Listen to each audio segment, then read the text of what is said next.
What's going on, Forward fans? Welcome to our very first mock draft of the fantasy football season. Cutting it kind of close, cutting it kind of close. We're getting close to the start of the NFL season, but a lot of you fans out there, fantasy football, this is exactly the time of year where you're doing your research, you're prepping for your drafts. The closer we get to the start of the regular season, and we're here to help you out. We're doing a half PPR / IDP mock draft, staying on brand, as Teddy would say. And speaking of Teddy Ricketson, how are you doing today, man? Doing well. I am very on brand. So if any of you take J.D. McKissick or Tyler Boyd, we will be speaking afterwards, and I will be rude. Speaking of being rude, Mr. Nate Markham, how are you doing today? I'm doing good. Just queuing up. How do you spell his name? McKissick. He's way down here. It's RB3. Oh my God! That's all you need to spell is RB3. Holy hell, he's far down here. Good. I'm sorry. Continue on as I scroll. Sure. Let's welcome for the first time on Fourth and Frames, John Hesterman from DLF. John, we met you at the Fantasy Football Expo, and our lives are that much better because of it. How are you doing today, man? I'm doing great. I'm saddling up for a mock draft, a single quarterback. No one can confirm on whether or not I'm wearing pants, and that's a strange power I have over all of you. So I feel pretty good. There we go. Get your bets in now. I love it. Mark Shue, Mr. at Primetime Mock. How are you doing today, sir? I just assumed pants weren't required when I signed on. That's a good assumption. That's why the camera only goes up to here. Exactly. Yeah. Jorge, I'm glad to be here. I got to hang out with you guys a lot more at the expo a couple of weeks back. I crawled right up into your bosom right off the bat. just snuggled in there, and you were stuck with me for the rest of the weekend. Exactly. Speaking of the rest of the weekend, or not so much, well, actually, I should say, speaking of the weekend, you came up with a really awesome idea for the fantasy football community to take part in. And can you tell us a little bit more about that? Yes. So I've actually created a new reality competition that I call Fantasy Football, because we're moving that much further from reality with the whole thing. Basically, it's you draft an eliminator style league, 22 contestants. On Thursday night, we have a DFS style showdown lineup that everybody participates in. Right off the bat, the person who wins that competition is safe for the week. The rest of the players have to go into a Thursday to Sunday gauntlet. Everybody on their roster that plays Monday night is ineligible, unfortunately, because we have to have a Monday night eliminator showdown where the lowest scores from the gauntlet face off and the loser goes home. And on top of it, we have all sorts of different twists. We really kind of want to have that reality feel, that drama of just you don't quite know who's going to be going, who's going to be staying. And it's a great opportunity for people who, we're taking signups right now. It's a great opportunity for content creators out there who want to get their name out. We are still accepting applicants until we are full. We are so close though. So please get them in soon.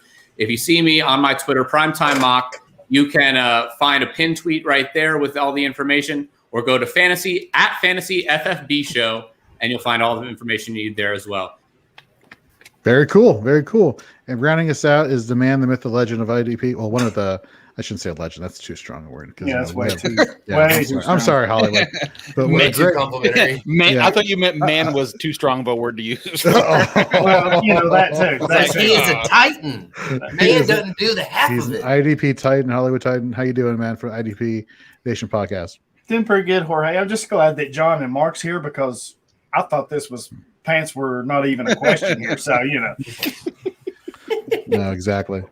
All right. So you should be really happy that I'm here, because I don't know jack about IDP. So, well, that's okay. That's why we're here. We're here to teach you everything you need to know. Obviously there's some different strategies when you have an offense and IDP mixture, as far as like, when do I draft an IDP? Which IDP do I draft? For the purposes of this mock draft, as well as all of our IDP content in 2021, we are going to be following IDP 1, 2, 3 scoring, created by Jordan Rains over at IDP Army at 50 Shades Drunk on Twitter. Great follow, great IDP mind as well.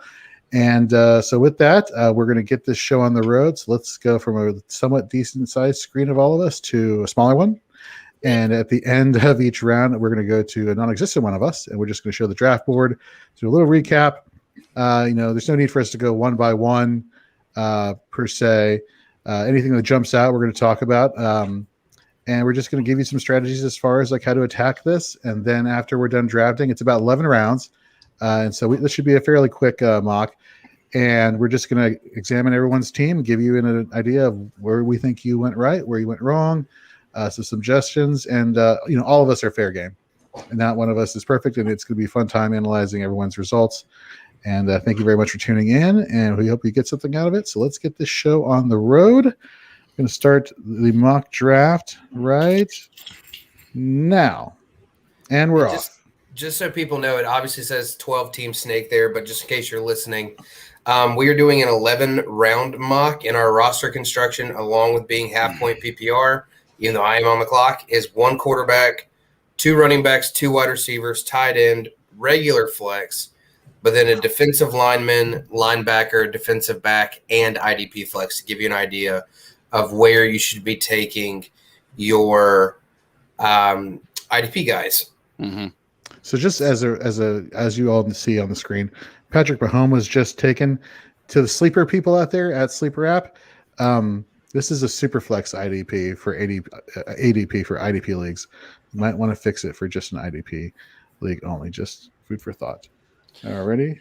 Yeah, it's interesting. I honestly didn't even think of the consequences of having an auto draft with that. It's gonna skew just a little bit, but at the end of the day, I think we're all professionals. And we Maybe can somebody push our wants way to take through. a quarterback second. Who knows? Good. Maybe that's the person who's just like a person in the home league who just wants to get their favorite player. Hey, that's Carrie's team. She'd take Mahomes That's there. Carrie. and I Carrie's wouldn't- number 2. Brand ambassador weighing in at number 2. See, look at that. And even Dave.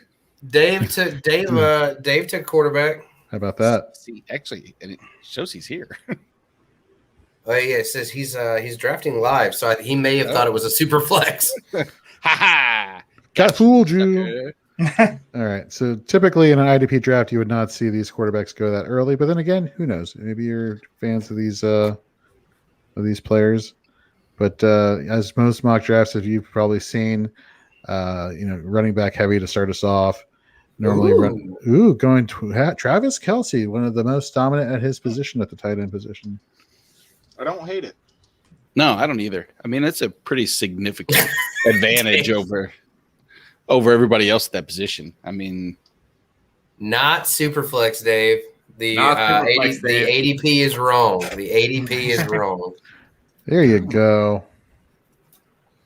Watch this team be better than everybody else's. All right, yeah. I do usually like to go running back right off the bat if I can help it. If I have the right option, sometimes it will have to be receiver on that come around, or if if somebody falls. But I think Kelsey really does kind of belong in the first round, regardless of if it's a tight end premium or not. Really, he does provide that edge. Now, Hollywood, what about you and taking George Kittle with your first pick there? I know that you got Chubb in the back half of the first, which I'm a big fan of Chubb this year, as you'll see in our Cleveland Browns team preview coming out. But with getting Kittle on the back end there, what were your thoughts there looking at the board? Normally, I'm double up on running back there, depending on who falls. So I think with Kelsey going, it just made sense to go ahead and grab Kittle because I think those two are pretty much ahead of everybody else. You're kind of locking up that position in a way. So, absolutely. You like Kittle over Darren Waller? Teddy at 24 seconds left. I'm looking at it. I like Kittle over all the tight ends, but that's just me. I don't think that's crazy to say that. I mean, if Trey Lance takes over at some point, what do you think that does to Kittle's value? Obviously, if you were high on him, you have taken that into the equation. Yeah, I don't think it hurts him at all, really. If anything, I think it maybe helps him with some of the long ball stuff, lets Kittle stretch the field a little more. Ooh, Oh, speaking of Darren love Waller, that. Darren Waller. Yeah, Nice. there he is. I love that start. That's couldn't be more balanced if he tried. Running back, wide receiver, tight end. Yep. I mean, potentially the number one at each position. Yeah. You know, I mean, theoretically speaking, I obviously took Devontae Adams before, but I have no issue with Calvin Ridley as my one at all. Hmm. Decisions. Do I All want right, I know that this is kind of a weird mock already with the computer thinking it was super flex, but the fact that Jorge got Austin Eckler at the 2-8 I know. is absolutely absurd. It is absurd. Thank Probably you, Mock. going normally at least in the first round in a 12-team league, but that was definitely a value pick there for Jorge. All right, here's Mr. the one. This is the one that you face and you look at it each time and you don't want to do it, and my fingers instantaneously just take into it because it's like, just think of the production, think of the total number of touches he's going to get. He's going to outtouch everybody else. Yep, take him. Take Kyle Pitts. That's exactly what I knew. I contemplated there because of the volume. So Dave got right him. in line with what you're thinking. And honestly, CEH is, I mean, me being a Chiefs fan, I was looking at that as my option if it was there. I'd have But been it was happy not. with either one at that spot. Like if you had picked before me and you had taken CEH there, I would have followed up with Mixon. So that would have gone either way, I think, there. John, you worried at all about the injury? Nate, you can kind of follow. I mean, at this point, a little bit, but not enough to think it's going to hamper him, more than a week into the season, if, Sure. at the worst. So Makes sense. I don't have a problem I don't want to say if he misses week one, but realistically, the Browns are, you're on the clock, the Browns baby. and the Ravens in weeks 1 and 2. If he does happen to rest there and get healthy, he avoided the two most difficult defenses he's probably going to face the entire season. As far as, I don't want to say most difficult, but I think Cleveland is higher than most people give him credit for. Going Herbert. I love it. I love Justin Herbert this year. Huge fan. Yeah, I would have took Herbert earlier. I would have thought he'd been gone by the third round. Even not in a super flex? Yeah, because most of the leagues I play in, he goes early. I mean, he does. He goes really early. He is usually about the 5th or 6th quarterback coming off the board. So Dak with his injury is kind of concerning. So I was on Fox Sports Eugene, Oregon on Friday evening, and I was saying how Justin Herbert's going to be the QB one. That's my stance. I'm with you. So I was asked, so you're telling me you would take, if Mahomes was there also, you'd take Herbert over Mahomes? And I waffled. I wavered. And I'm like, And I want to go back on that and say, you know what? Screw it. If you're going to go all in, you're going to go all in. I'll take Herbert. I have that much faith in him this season. So, real quick, this is why in a one quarterback league, I always get very wary of doing an early quarterback strategy because obviously there's only a few that are going to pay off at that price, right? Mm-hmm. But there are so many that look enticing. We know that all of them can't actually hit and reach that potential. We know from years of data that they're not all going to live up to their draft expectation. And so it worries me. Like, I think Justin Herbert's going to be great. I think he looks great, but I'm not sure how all these guys are going to, again, be in the top 5, every one of them. It's hard to predict that every single year. Right. So I'm going to go ahead. Go ahead, Ori. No, you got it. I was going to do a little bit of reach here, which according to the ADP, but I have no doubt that this is going to pay off for me. I like that PPR. Mm-hmm. I just love Deontay. I like the volume. I mean, you're guaranteed volume there. Yep. So now we're bouncing over the Teddy. Let's see which all the auto drafted teams are doing well. Let's see here. Yeah, team 4, Team 4 pretty looks, good. The little running back heavy there. With some of the wide receivers. What's the opposite? Zero wide receiver. Yeah. Mm-hmm. Yeah. Let's see here. Yeah, Team 10 not looking so hot. Team 2, they're going to have to get a running back. We'll find out if the computer agrees. Well, and that's one of the interesting aspects about here in the 4th round. I don't necessarily am not a big, proponent of taking IDP this early. Dang it, Zach. But considering where I have just that separation at wide receiver, like you said, you had to dig, you had to go down, and according to ADP, which means nothing at this point, but you went down six receivers according to their ADP to take your next best wide receiver. That just tells me that the gap is kind of narrow, and if I can separate myself at a position by at least 2 points per week, 2.5 points per week, I think that kind of can pay dividends towards the entire season outlook. I 100% agree. I'm going to go with man. It's tough, with ETN going down. Everyone knows how. Oh boy, here we go. Do it. Merry Christmas, good Lord. But My McKissick is Jorge's James Robinson. but I'm gonna go Miles Gaskin. Whoa! Really? Free money. All right. Yeah. So, per this ADP, this is probably a little bit of a reach, but I don't think he's going to make it back to me. And I'm really, really high on this guy for this season. So I'm going to go ahead and plant my flag right here and go with Ayuk. I love Ayuk. Oh, Nice. That's a beautiful pairing with Diggs. I love that, John. I do too. And I think it's funny is that wide receiver seems to be this range here. Everybody kind of has their guy that they think has that potential to finish in the top 10, overall ahead of some of the aforementioned. Like Michael Thomas being taken by Team 2 sucks because it shouldn't be a situation. He should have been. Well, Team 2 kind of sucks because it's based off like it does. I mean, they got a quarterback in the first and then 4 straight wide receivers. I mean, it's skewing the rest of it. Not for anything, but Michael Thomas is still high in ADP, and I'm really not sure why. Like, if you looked at where he was on Sleeper, his ADP, it's high. Right.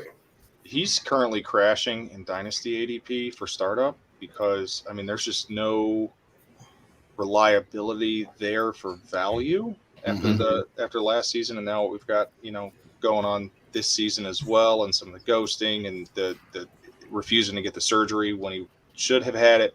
Right. So his value as far as Dynasty is really, really plummeting and taking a hit.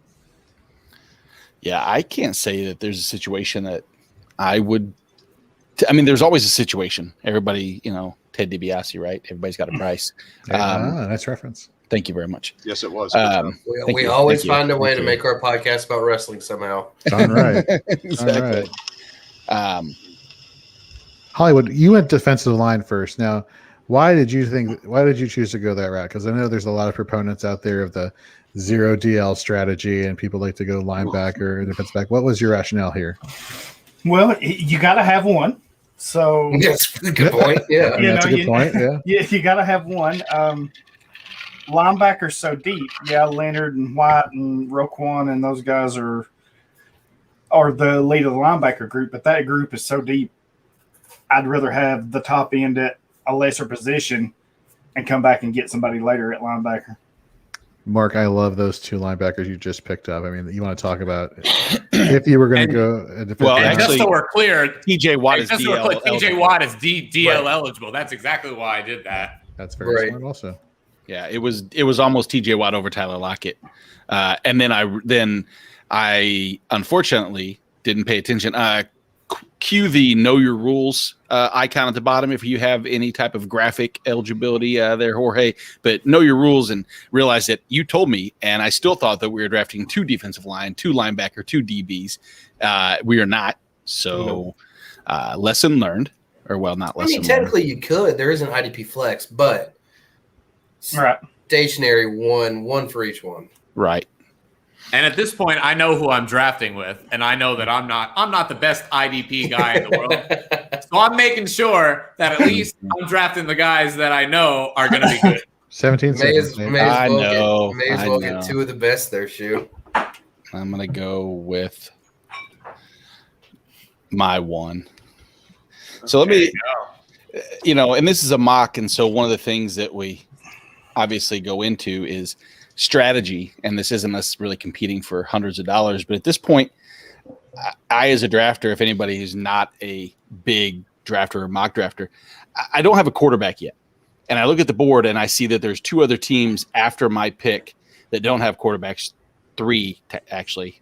I don't consider Teddy a competitive. As far as a person who I've seen. That's not what I meant. What I meant is, when you play with certain people, you have a tendency to understand who they target late with their players. And so I figured that I had a chance to get the person who I wanted later by waiting another round. I did not mean to say I don't consider Teddy a formidable person. I'm just an enigma at this point. I like it. Just bash the guest when they come on. That's what I'm here for. I'm kind of the guest. Bash the co-host. That's the problem. We got to work together next week. My bad. My bad. Yeah, that's the problem. Nobody knows the pecking order around here. It's all Exactly. Yeah, I take Nate's spot. And he just pissed about it this whole time and never told me. Well, he should be used to playing second fiddle with Kerry around. That's very true. Contestant on the fantasy show of That's this very season. true. Reality star Kerry Markham. That's true. I'm 4th fiddle in this house. Actually, probably 6. We got 2 dogs as well. I was about to say, how many pets are there? Ryan Tanathril. Woo! So that actually was who I anticipated Jorge being able to snag. And, again, when you play with people, not everybody gets a chance to draft and mock draft with people that they know pretty closely, who that you think that you have an idea of what they're going to do. So that kind of throws it off just a little bit. Thanks a lot, Zach.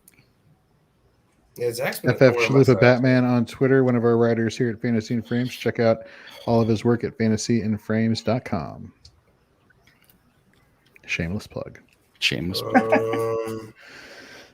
Dun, dun, dun. Let's build that defense. I'm reaching on him, but I'm a really big fan of Patrick Queen. Mm-hmm. I'm going to stay true to my... even though technically Blake Martinez was... Yep, that's who I'm going for right there. There you go. Rated a little bit higher. I'm a Patrick Queen fan. Gotta love those Ravens. Or do you? Would you say you're more of a... Which team in the AFC North, Teddy? No pressure. Are you the biggest fan of? I'm the biggest fan of the Steelers because if they win, my wife's job is easier. So that's basically all I care about. If she somehow covers a different team, then I couldn't care less what happens. So, there you go. Pulling no punches, folks. We love it. Right. Yeah. Go Panthers. There you go. There you go.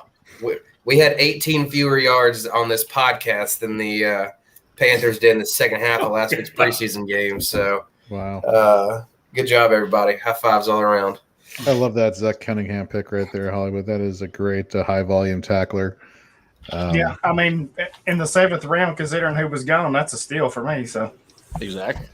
Now, Hollywood, when you're looking at that, you've got Chase Young already. You're looking at linebacker. You like Zach Cunningham there, but you don't have a second wide receiver yet. So, is there a way that being an IDP guy that you kind of equate when it's better to have a stud linebacker versus a second wide receiver? Yeah, kind of like in the position I'm in right now. I kind of waited. So with what's going off the board, I think Cunningham's probably one of your top 5 linebackers right now. So am I taking a top 5 linebacker versus what maybe we're looking at 15 through 25 receivers? I don't know how many's been took right off, but that's kind of what I'm looking at it as. And I think if this is balanced scoring, then Cunningham's going to outscore that wide receiver that I'm going to get in that spot. Not to mention one of the cool things about having an IDP. 30 wide receivers, by the way. 30. Oh, yeah, then I'm taking Cunningham here all day then. There you go. Normally, if it's a position-specific league, then I'm probably going a little earlier at linebacker. But like I said, to get him here this late, that's pure value right there. Mark. So, yeah, so let's touch on something really quickly about like IDP value compared to offensive value. What's great about IDP is, let's say there's a run on running backs and you miss the boat on getting a viable RB1, and your RB1 for your roster is more like an RB2 borderline flex.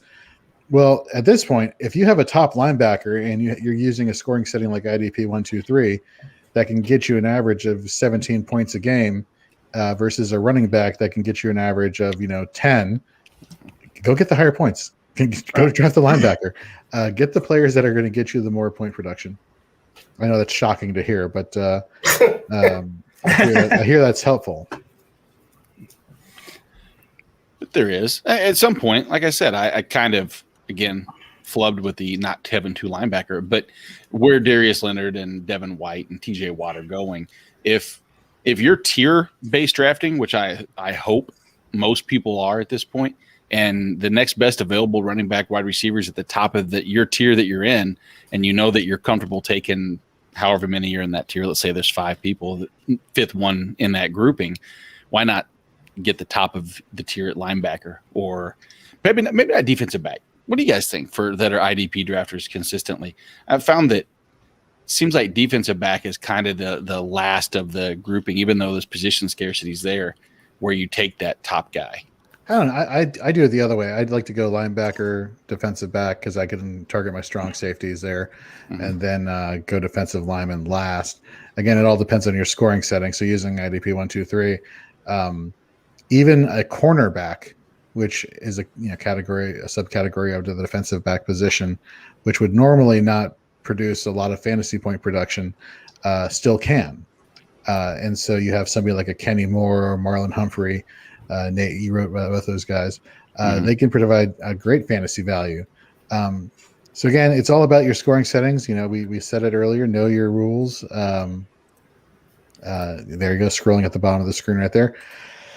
But yeah, no, there are different ways to attack this. But for me, I'll get into a little strategy if he's there when my next pick comes around for defensive lineman, especially using the Sleeper app because there's so many different eligibility specifications. So I'll get to that in a little bit.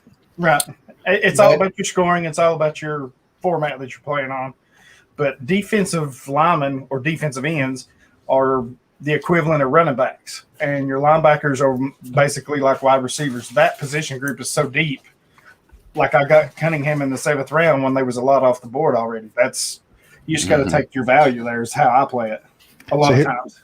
So here we go. So for example, defensive linemen, what is their role? Their role is to get to the quarterback and bring them down. You may get some quarterback hits here and there, but for me, using this app in particular, the Sleeper app, there are a lot of linebackers that have dual eligibility as defensive linemen. We saw Mark, you take TJ Watt earlier. I'm going to do the same thing and take Zadarius Smith from Green Bay. He may be a linebacker 20. But he could be a defensive lineman 15 in terms of production. And so I'd rather fill my defensive lineman spot with somebody who has high upside and that dual eligibility than just taking a defensive lineman.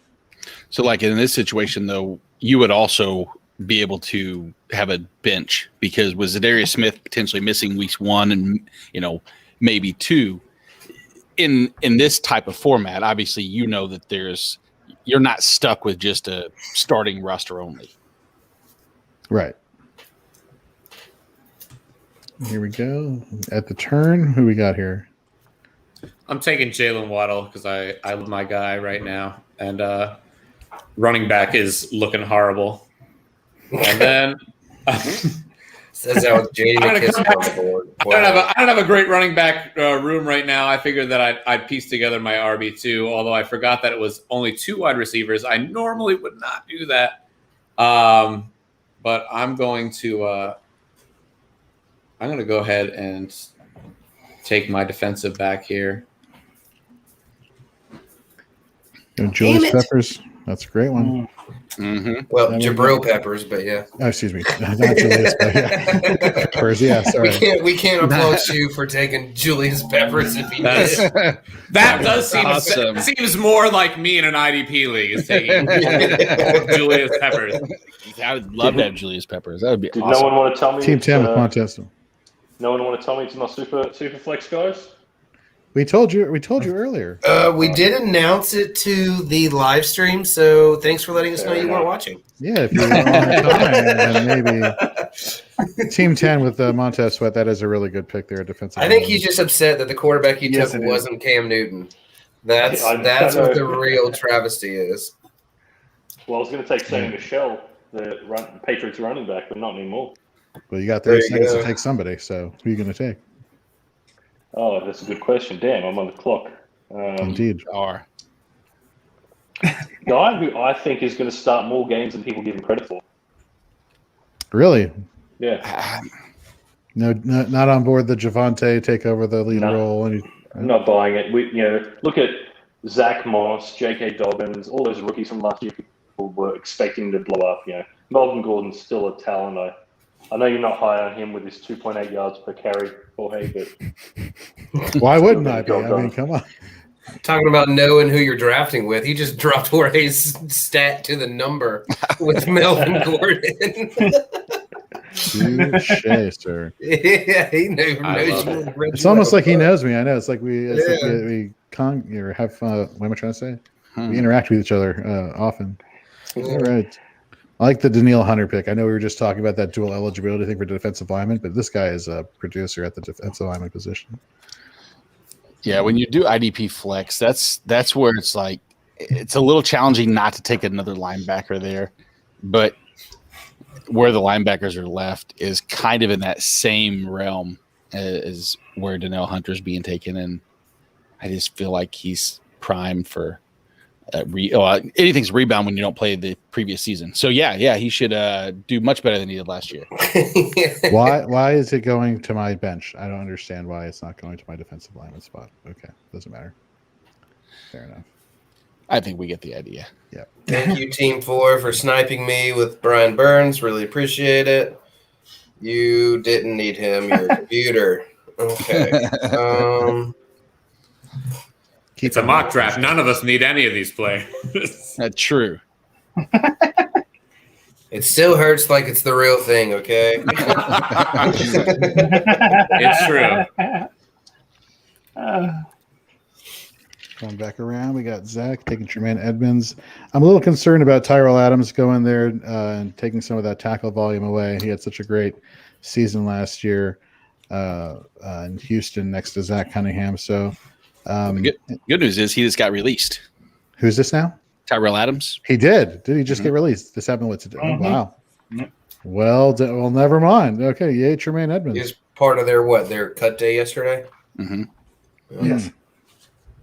Somebody's going to be a lucky team if they were able to pick him up. Huh?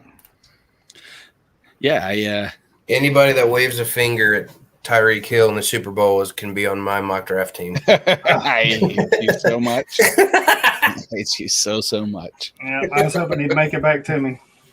There you go. I'll just go Cameron Jordan. It's not Jordan Cameron. It's not Montel Jordan. Kwity Paye, which I'll tell you something, John. I'm doing a little bit more research on Kwity Paye. The one thing I'll tell you so if you look at last year, a lot of people talking about him at Michigan, and they saw the sack totals weren't exactly anything to write home about. Well, he's now positioned himself to play outside the tackle. He was one-on-one lined up over tackle at Michigan the entire time, had both hands in the ground, and he was using power moves to get to the quarterback. And so now he's lined up. They have him lined up outside of tackle. And he's really trying to emphasize, or they're trying to emphasize, his speed rush aspect of the game. Don't be shocked at all if Kwity Paye jumps in to the IDP circle faster than I think people were anticipating. And maybe that's the reason why you took him, because you saw the same thing. But I like Kwity Paye a lot. I think that could be an explosive potential for, I don't want to say double-digit sacks for a rookie, but I don't know if that's crazy to say. So it just occurred to me that the draft is almost over, and I'm pretty sure I ignored a bunch of rules in terms of how I'm supposed to select for my roster.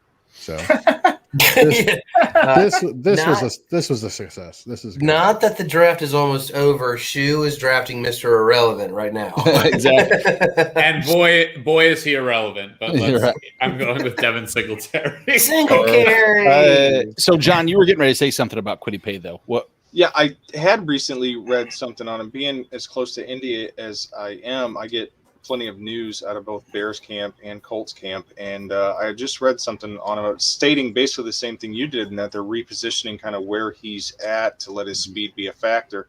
That defense is already strong, and you add a talent like that that's got some decent speed along with the power he's got. I kind of thought, you know what, for mock draft purposes, it seems like a good pick to talk about, potential value and potential breakout rookie season. Mm-hmm. Yeah, it is. It's, opportunities there because they no longer have Danico Autry or Justin Houston. So open spots on the defensive line. He's got the athletic pedigree. I think a lot of people were concerned because they thought the production at Michigan wasn't exactly where it could have been, but you dig a little bit deeper and you realize he just was there to kind of put pressure on that tackle and close that end off and stop either the running game in the Big Ten, which is a good idea. Right. But man, he's got the speed to do so, which is crazy because he didn't look like a power rusher until you were the tackle lined up against him. And he threw you back about 2 or 3 yards and ran through you. But right. Hollywood, what do you think, buddy? Yeah, I'm with you. And then with all of y'all, actually, and when you think what he's going to have in Indy, he's going to have Grover Stewart and DeVorce Buckner right in the middle. Mm-hmm. They're going to eat up a lot of blockers. And then it's going to help that you got the maniac sitting back there behind you and Darius Leonard. So exactly, I expect a lot of one-on-one opportunities for him. And with his speed, athleticism, it's there for him to have a big year, have a big career, as long as they can keep those pieces in place. Can you imagine if you're the offensive lineman and you have to mess with exactly what you just mentioned, and you see out of the corner of your eye, Kari Willis just happens to be down in the box as well? Pick your poison. Pick your poison, Indy. I think that could be – I know we don't do a lot of defensive talk on here because it's not as much fun other than IDP, but team defense, Indy might be – because they've started to slip down just a little bit, I think, maybe because people are concerned about their offense and there's a correlation, but they could be sack heavy this year. Right. And they're going to need that defense until they can figure out what Wentz can do. Yeah. And they could they can be a scoring defense as well. Like you've seen Darius Leonard be able to take interceptions and fumble recoveries to the house. Mm-hmm. There are a lot of playmakers that can make that happen. Right. All right, let's go. I'm going to pick and choose teams here that we can break down, just so we get an idea of some teams. Draft philosophy. What was that, John? Not the computer teams. I could shred Team 4. Yeah, definitely not the computer teams. Yeah, we don't like them anyway. They snipe me on a pick. Right. All right, let's go. You got sniped by a shitty computer team. You're not even a person. I'm not even a person, Nate. I'm sorry. What did I do to you, Tron? All I can do. Exactly.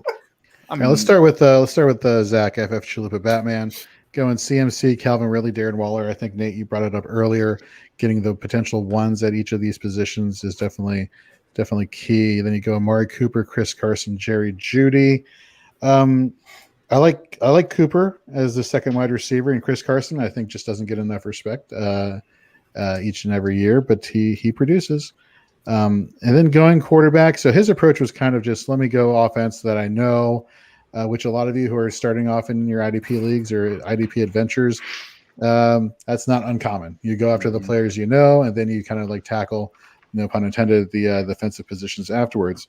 So let's see where he went off with. He went off with Fred Warner, linebacker for the San Francisco 49ers.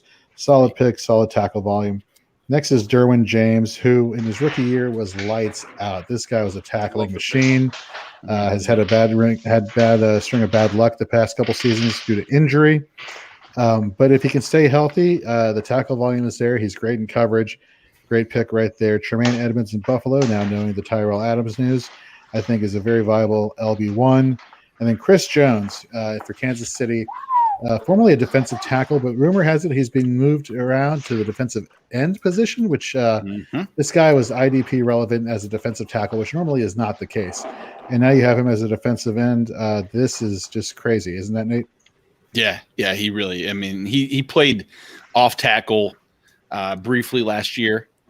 He's successful at it, but it was such a limited sample. It's not really a great sample size to go off of. But the speed, the burst, there's no doubt the offense should put him in a position to pin his ears back and have nothing but pass rush upside. And his one-on-one win percentage is incredible. I did have one question, though, that I wanted to ask John as far as a dynasty standpoint. No offense to anybody else, but he's Carrie's go-to. He's her dynasty or guru. So we're going to – but the news of Teddy Bridgewater in Denver, Jerry Jeudy taken by Zach – increase or decrease Jeudy versus Cortland Sutton with Teddy over Drew Lock? What's your immediate take? My immediate take there is I give the bump to Jeudy with Teddy Bridgewater under center, and it would have been kind of vice versa if it was Drew Lock. I would have given that bump to Cortland Sutton. We've seen those two light it up before. I think Judy's route running ability pairs better with Teddy's decision-making process as opposed to the DGAF approach that Drew Lock employs.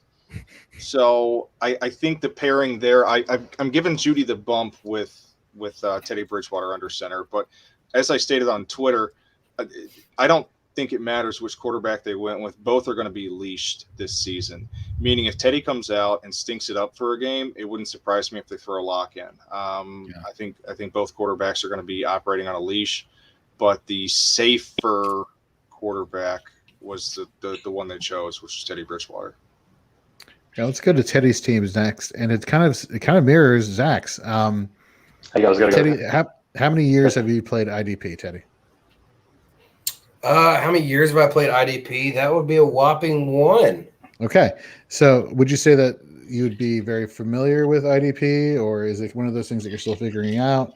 I would say I'm still figuring it out, but I really have appreciated the analogy that I've started to hear that Hollywood kind of mentioned relating defensive line to running backs, linebackers or wide receivers, and DBs or tight ends. That kind of makes it a little more attainable. And so the only thing that is kind of left to get a handle on would be learning the guys almost as much as you're talking wide receivers for like the Bengals, and you can rattle off, Higgins, Chase, and Boyd. So just kind of getting that way whenever Hollywood talked about the Indianapolis Colts line, he came up with players that I'm like, yeah, okay, sure. I'll take your word on it. He called him, he said Grover? Yeah, I was like, dude, Grover's on Sesame Street, bro. Like, come on now. So, I mean, it's, just kind of getting that familiarity with the players. But, I mean, I still went Patrick Queen, Joe Schobert, Hassan Reddick, and Antoine Winfield. I think Reddick had defensive line of eligibility, which I was going with there. Plus, The Panthers just traded Denzel Perriman to the Raiders, so that is one less linebacker that he has to worry about. But, I think that just between kind of those guys, it's going to be guys that have a lot of tackle volume, and that's kind of what I've learned from listening to y'all talk about IDP is you just want people that tackle a lot. Yeah, but this is awesome. Like you and Zach do a really good job of like people who are newer to IDP, like filling out some balance on your roster, your starting roster on offense. Then you're attacking the tackle upside position with your linebackers. This is in around the seventh or eighth round. For people who are new to IDP, that's around the time you want to start going, your IDP positions if you have already built a balanced roster as it is. I wanted to get my running backs and wide receivers situation taken care of. I always like to punt tight end, and as well as quarterback to a certain degree. If the guy I want is not there, then I'm not going to just take a quarterback just for the sake of quarterback. And so did you punt tight end? Yeah, boy, yeah. I punted tight end so well, it's not even on the map. That's how much I punted. Cheater. Yeah. Cheater. Yeah, there you go. Immediate. Yeah, exactly. That's the right way to go, though, to be honest. If he's not going to take a tight end, like why should there be a tight end on his board at this point? I get there are a few that should be taken, but like at where he is, he should be waiting. So true. Yeah, I only took Tunyon because I thought that these were the rules, and I'm a law-abiding citizen, contrary to Russell Crowe up there, whatever. Not Russell Crowe. Who was in that movie? Gerard Butler. Yeah, Gerard exactly. Butler. Thank you. Boom. I don't know what you're referencing, but you ever see the movie Law-Abiding Citizen? Nope. There you go, Jorge. Is this the first time you've ever been called Gerard Butler? Yes, and keep doing it. I'm okay with that. I love it. He's a little more Gerard Depardieu than Gerard Butler. I'm not a human, and Jorge is Gerard Butler. That's what we've got so far. Whose ass is Nate kissing right now? Love it. So again, tackle upside. Zadarius Smith had dual eligibility at defensive lineman, which is why I went him and Shaq Barrett. And then, of course, that did not work in my favor in terms of where it was assigning me a person. So Cameron Jordan, a high-end defensive lineman only person. Let's go to you, John. You started off Kamara, Stephon Diggs, Clyde Edwards-Helaire. You went Russell Wilson in the 4th round. Can you talk a little bit about that pick? Yeah, I'm used to Superflex. So me waiting on quarterback has me on pins and needles every time because I'm in so many Superflex leagues. Like I get serious anxiety and a little bit of underboob sweat. So I love the honesty. I love the honesty. By the time we get to the 4th, man, I don't think I've ever related to anything else more. Yeah, and I've got to get somebody. And what I want from a quarterback is I don't have to have the Lamar Jackson, but I do want someone that can scramble and can drop a couple of touchdowns on the ground. And Russell Wilson bridges the gap between being able to light it up through the air and then follow it up with a couple of rushing touchdowns through the course of the season. So getting him in the 4th there when I felt like I had a good core with the 2 running backs early and 2 volume receivers around him, I felt like it was a good pick. So speaking of receiver, you mentioned during the draft that you thought it was a reach based off of the ADP for Brandon Ayuk. Whether it's Trey Lance or Jimmy Garoppolo, does it really matter? Do you think where you got him is an appropriate place to go regardless of quarterback? I do, because the guy I was eyeballing already went off way earlier. So I really wanted to get CeeDee Lamb. I currently have CeeDee Lamb above Ayuk, but I've got Ayuk a little higher than the industry right now. And again, from the dynasty perspective, I want that youth and stuff like that. But I really think Ayuk is going to break out in a big way this year. I'm not as concerned about the Garoppolo versus Lance thing. I think he'll be fine. I think he'll be good with Lance because they scheme to get the ball in Ayuk's hands. And if that's the scheme, and we know Trey Lance is going to hit the field probably sooner rather than later this season, I like the big arm with the guy that's got wheels that can break a defense deep. I like him a lot this year. I'm willing to reach for him around if necessary to acquire him on as many redraft teams as possible. Nice. And of course, Trey Sermon is your RB3. There's talk about him being the 1B to Mostert's 1A. Jonnu Smith. I love this pick. I really think, with Hunter Henry being out due to injury, you could say follow the money. You could use all the different, adages you want. He's still good. And last time I checked, Josh McDaniels likes to feature his tight ends in his offense. Is that kind of where you're going with that? Absolutely. I was really high on Jonnu Smith last year, and that love affair has not subsided.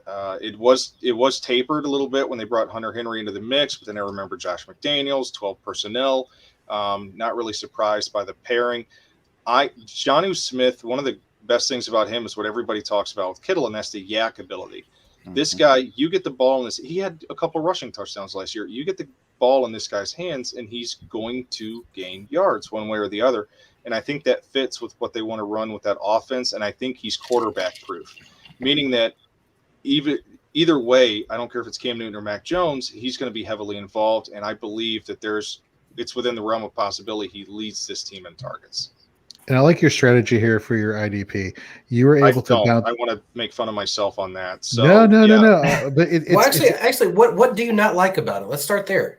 Yeah. So I was thrilled with now I'm new to IDP. Like, this is not something I'm going to pretend like I know exactly what I'm talking about. This is my first IDP mock ever. But his first IDP mock ever. Yes. Wow. First one. So one of us. I liked getting Roquan Smith there, but I was really eyeing Joey Bosa coming back after grabbing my third running back there. And when he went off the board by a computer-generated piece of crap, that's putting it I kind of panicked. Not me, Nate. Yeah. And I went, well, and I saw Khalil Mack was still there, and I'm like, I know this guy can be an absolute pest on the line. So I went with him, not making the immediate connection that I've already grabbed, a linebacker from the same team on there. Well, first of all, Roquan Smith is a top quality linebacker. He's one of the top 3, I'd say, in all of IDP. So you did a good job getting him there. Khalil Mack, what's cool about him on the Sleeper app is that he also has dual eligibility as a defensive lineman. So if you wanted to fill out your defensive lineman spot with a linebacker, that's a great way to go. Tyron Matthews, Nate, what are your thoughts on Tyron Matthews? He had a great year a couple of years ago, had a down year last year. You think he's due for an upswing this year? I mean, it's, safety when you have someone that is utilized like Matthew is. His biggest asset to an IDP, I'd say, scoring format is his splash plays. And he has a tendency to produce them in bunches. The hardest thing to do is to predict something that's as unsticky as a splash play. It's hard to see someone like Marlon Humphrey's 8 forced fumbles. You're not going to see that each year. Tyron Matthews, pick 6, he had 2 touchdowns. It was 2 or 3 years ago. You can't ever forecast that. But the likelihood that, again, teams are going to want to have to do what against KC? Pretty much pass because they're going to be behind, puts him in a lot of good positions to be those spike weeks. And that's kind of what you really, especially if in a 1, I mean, you don't want to go with floor picks. You want to go with those big spike weeks to really complement the other plays, like with Khalil Mack. Khalil Mack could have a 3-sack week and it wouldn't shock me at all. He could have a 2-tackle week and it wouldn't shock me at all. You know what I mean? Those are excellent plays, though, for especially in this kind of format. So, I'm here to compliment John. Teddy, you're still nobody. Jorge, you're stupid. And just kidding. I love you guys. Yeah, for somebody that this is their first ever IDP mock, kudos to you, man. You did really well. Nice job, John. Thank you. All right, Nate, you want to break down your team? Sure. I mean, I can break it down. It sucks. And I do want to talk about your third pick when we get to it there. With Mixon? Yes. It's understandable. I think Mixon, if you want to talk about that third round, is there somebody more polarizing as far as people hating? And I get the hatred just a little bit because I think everybody collectively has been burnt by Mixon at one point or another. Most of us have not traded for him 2 years ago in week 8 and received the benefits of his, Super Bowl type, fantasy Super Bowl type run that he put most of us on, myself included. And that's probably why I like taking that, is because I see the upside. Unfortunately, I also see the downside last year, but I do believe that the Bengals are an improved offense. I think they're an improved defense as well. I think defensively speaking is going to put them in a position to potentially run the ball a little bit more, and the volume is there. And in the third round, when I'm looking for my RB2, when I know I have the volume in Zeke, if I can get a sustained amount of volume out of Mixon, I'm okay with that. But John, I'd love to hear. I'm going to take this earpiece out in case it's too mean. No, not at all. Not at all. Like I was saying, when the pick was made, I actually debated between those two because you're right. The workload is top of the league as far as running backs go, between rushes and targets. And with that offensive line being what it is, you can actually bump the targets up a little bit. What I liked the most about it was that pick there, which I think you solidified by getting Damian Harris then in the 7th, because you know exactly what you're getting with Harris. You're getting anywhere between 15 to 18 rushes, maybe not as much goal line work, but you are guaranteed those touches. You are guaranteed those attempts. So you've got kind of a balance there to either fill out your flex, or in the event that Mixon pulls a Mixon and goes out again for an extended period of time, you've got someone you can immediately slot in knowing you're getting 15 plus carries. And I hope that lack of goal line is reversed with Mac Jones potentially taking over. It absolutely will be. And I agree with that. And I think that is I hate to say that I might be erring on the side of caution, but I think that it's a 5-touchdown swing with or without Cam for Damian Harris. I think his upside is double-digit touchdowns. Remember, LeGarrette Blount was what do you have, like 22 touches for probably like 26 yards and 18 touchdowns? Now, I know that's hyperbole, but it's not too far off from what he actually did. You're not as wrong as it sounds. I know. Yeah. It's like, nope, he had 25 yards. Close enough. But that's, as a flex, I'm happy with that. But again, going back to the IDP pick, Darius Leonard, my reasoning and my rationale with that spot right there is that I want to take my receiver number 2, and on the board was Jorge, your Deontay Johnson, the Amari Cooper, the Mike Evans, the Ayuks, the DJ Moores. I have Tyler Lockett in that exact same tier with all of them, and I'm just as comfortable waiting on Tyler Lockett. And again, I thought I was getting 2 linebackers, so I thought Darius Leonard would be a great benefit of that, plus side, high end LB1 versus just taking the receiver that I'm okay with when I can get Lockett. And Teddy, you taking Aaron Rodgers was not what I thought you were going to do. I was wrong. My mistake. You are now a person again. And I ended up with Tom Brady, who I like, but I think that I'm playing for a ceiling type play. Because at least you took a quarterback, because Jorge didn't take one of those either. So. He didn't take a quarterback either? No. Oh, wow. Yeah, I did follow the rules. Wow. Way to go, CEO. Anyhow, let's move along. One of the best drafts I've ever seen, Jorge. That's fantastic. I hear a lot of Screw zero your running rules. back strategy, but you said screw a tight end, screw a quarterback. He said, "Why is everybody going to my bench?" Stupid sleeper. Yeah, no, we know. Sleeper. If it wasn't for the mascots, this wouldn't have happened. Exactly. Yeah, I know. Even his emoji's like, I don't know what this guy's doing. All right, let's go to fantasy goes. Good, David Ibrahim. David, let me pick your brain here. Najee Harris. David logged off and said bye earlier. I'll speak for him. Crikey. Cam Newton, QB1. Yeah, Todd Gurley.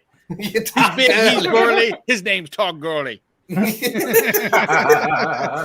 Yeah, but as your RB2, I mean, James Robinson, that's a solid pick now, right? We're not concerned about anything just on the volume. Yeah, we will not make fun of you for James Robinson anymore. I was drinking Foster's a lot. Thought it was a crappy pick. There's a lot of Australians that are so pissed off at me right now because this is terrible and insulting. That's And I why I'm not apologize. jumping in. I'm like, I'm not gonna get the Aussie dingo wrath. Bad. Nate, on the other hand, is They're fine. going to be coming for you at 4 in the morning with the angry tweet stuff. Yeah. I said, however many Australians are in St. Louis, Missouri, Nate, watch out. And don't you dare slander Vegemite also, because apparently David likes that as well. Fucking gross. All right, let's go to Hollywood. Hollywood, break down your draft for us, please. We already talked about Kittle. Yeah, I like it overall. Not too crazy about my running backs. I like Nick Chubb, but wasn't counting on getting Kareem Hunt as my second one. Just kind of the way the board fell, it didn't work for me there.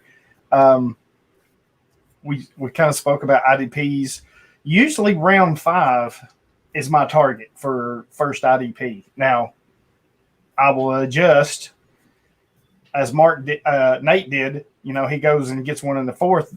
Then that alerts me, okay, I probably need to pay attention here. If I'm in the 5th round and there's still no IDP taken, I'll pump the brakes on them and just kind of let it slide until somebody goes. But with Nate getting Darius Leonard, I had to go ahead and get the best defensive lineman. So I like that pretty good. Cunningham getting value there. We talked about that. Receivers, I like my receivers. I got Keenan Allen, target monster. You got Laviska Shenault. I think he's just going to be an all-purpose weapon down there in Jacksonville, because especially with Etienne out. I don't know that Marvin Jones is going to steal a lot from him, so I think Chenault's going to be a big weapon. I love that pick. I'm a big Chenault guy. I love that pick there. Yeah, and I kind of see Deebo Samuel being the same way. So to get 2 guys like that, I really like. Then Jesse Bates at safety, I think he's a top 5 safety. So to get him there in the 9th is good value. And then Rousseau, I think Rousseau's going to be like Kwity Paye we talked about. A lot of people slept on him because he's missed a year or held out due to COVID last year. So he really hasn't played in almost 2 years. But he's going to be a monster up there in Buffalo off that edge. Awesome. And let's finish off the analysis here. Let's go to Mark. Dude, for somebody a couple months ago who you were very new to IDP, and it's like, I don't know what I'm doing. I'm just going to start clicking buttons and selecting players. This looks like somebody who's been playing in IDP leagues for a long time, because I think something that you can take away from either Mark's roster, Hollywood's roster, Nate's roster is they weren't afraid to go IDP early because they understand the value of an IDP player compared to their offensive player counterparts. And you just did a great job building this roster, starting with your Travis Kelsey pick, going Aaron Jones, and of course you got your wide receivers there. But the Devin White, TJ Watt thing, tell us a little bit more of that decision there. Okay, so actually, I'm gonna talk about my draft because there are two very crucial moments that happened, and it was the pick before and the pick after my double up on linebackers there. I knew that I kind of wanted to stick in that fifth round for my first IDP, and especially because I was on the turn and White and Watt were both there available. I knew that I was just gonna hit that button, no problem, right off the bat. But what I do think that I should have done is instead of going wide receiver, and again, if I remember that this is 2 wide receivers, I wouldn't have done this. I probably would have taken a running back. I would have taken probably any of these guys, Montgomery, Swift. I would have taken Sanders. I probably, if I thought enough about it, I probably would have taken James Robinson because I like how steady, what a good player he was last year, steady production, and I kind of like that as my running back too. But anyway, so then I had my two IDP picks there, and I was hoping Trey Sermon would get back to me. That didn't happen. I bit the bullet, decided to go for Mike Davis and then Justin Fields for some upside.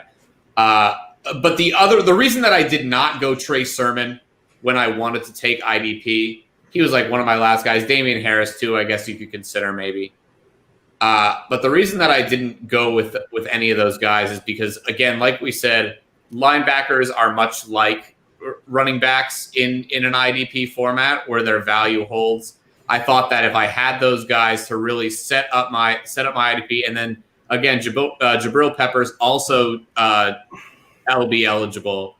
I thought that would allow me to have tradable assets, ones that are obviously usable, plug and play, set and forget guys that I could sort of play the IDP waiver wire later on, and I wanted to at least get somebody as Mike Davis as my running back there.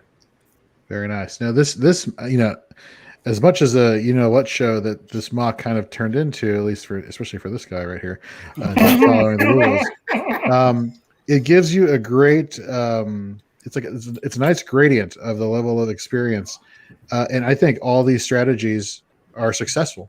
To be honest with you, whether it's you're new to IDP and you're filling in your offensive pieces, you can find great value in IDP just like you can in offense.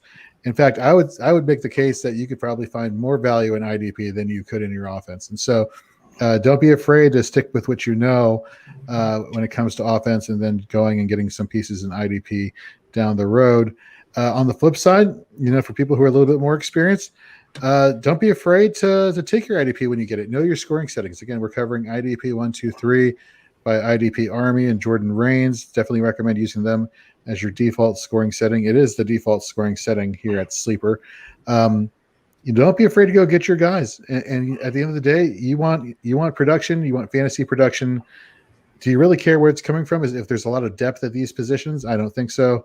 There's a lot of depth at linebacker, defensive back, defensive line. Hollywood, you brought up a good point that is kind of shallow to a certain degree. But I thought everybody did a really good job. So right. Kudos to you.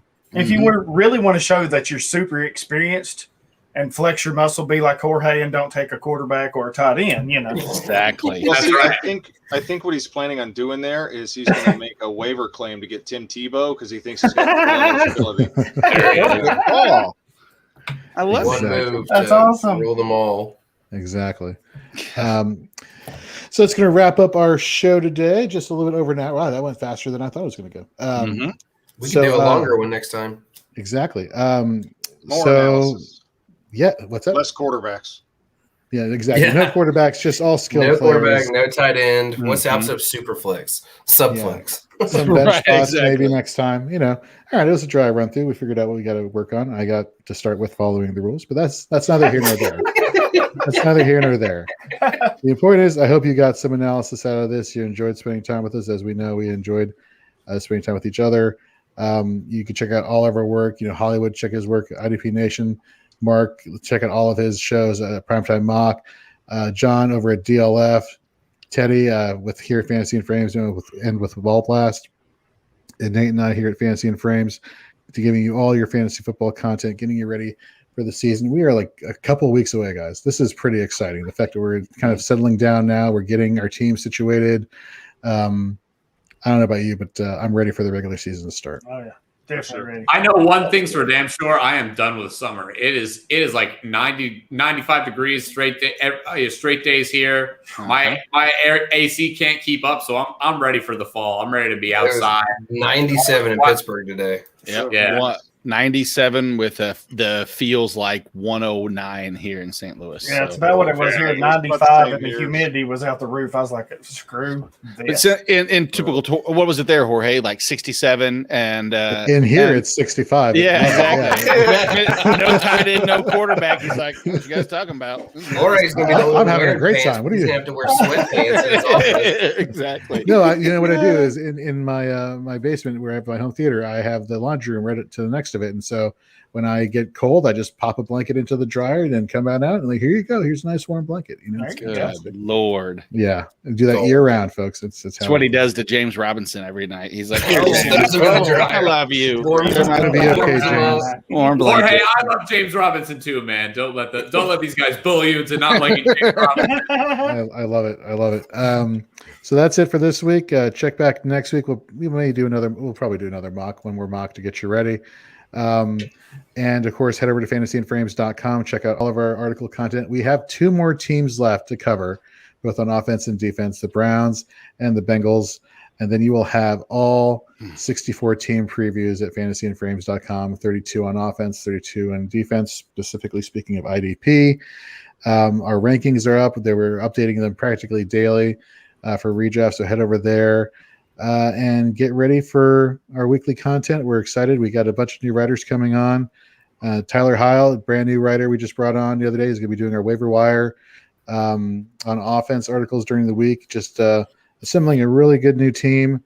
And, you know, with the people that have been here for a long time, we're going to continue giving you quality content that you can rely on each and every week. So head over to fantasyandframes.com. Follow us at Fantasy and Frames. And so for everybody here, thank you guys very much for participating. Tomorrow. I'm getting there. I'm Okay, getting there. Just making sure. Just getting there. Signing off. Okay. One thing that's going to happen tomorrow that's going to be super exciting that we've been waiting a long time to have her on the show. Brooke Pryor from ESPN. She's going to be here to cover our AFC North fantasy preview. Yeah. How'd you get her? Well, we have some pull. I don't know. A lot of money. Yeah. I went I don't know downstairs. what that necessarily helps. I went downstairs. I was like, "Hey, babe, do you want to be on the podcast?" She's like, nope. He's like, what about $20? She's like, okay, maybe. I cook dinner for the rest of the week. fellas. Okay, done. Exactly. How did she extort you, Teddy? That's what So that's gonna be a lot of fun. We're gonna be live streaming that tomorrow, 8 p.m. That is 8 p.m. Eastern on Thursday. So check that out. Yeah, this is exciting. A lot of great stuff. Thank you all for coming on the show today, and we will see you tomorrow night at 8 p.m. Take it easy.